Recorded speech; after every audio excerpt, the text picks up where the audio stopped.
Merci Gilles Savary.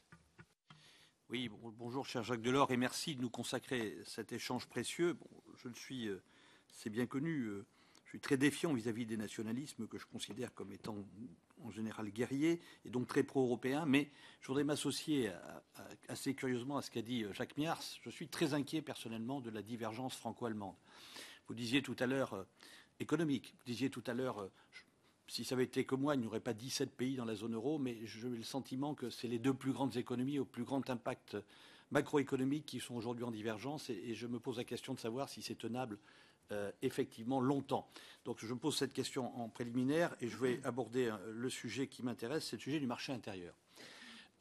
C'est une vieille question, mais qui est une question qui aujourd'hui est abordée d'une telle façon par la Commission européenne qu'elle est, à mon avis, à la source de l'europhobie.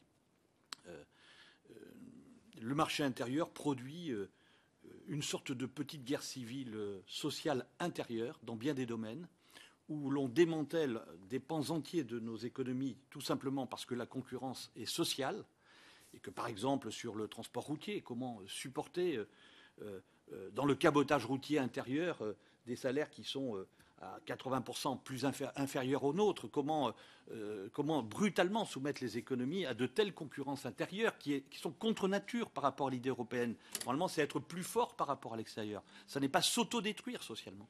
Et je suis très, très inquiet de voir comment ça évolue. Et nous créons, dans les classes populaires, même dans les classes moyennes aujourd'hui, un grand doute sur la cohésion sociale de l'Europe. Alors donc je vous pose une question précise.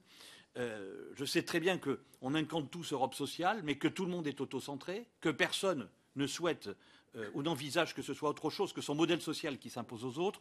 Faut-il réintroduire des clauses de sauvegarde de façon à faire la modulation dont vous parliez tout à l'heure entre des nations qui ne sont pas toutes les mêmes et de faire en sorte que l'Europe devienne plus appétante et plus empathique entre les peuples? Merci.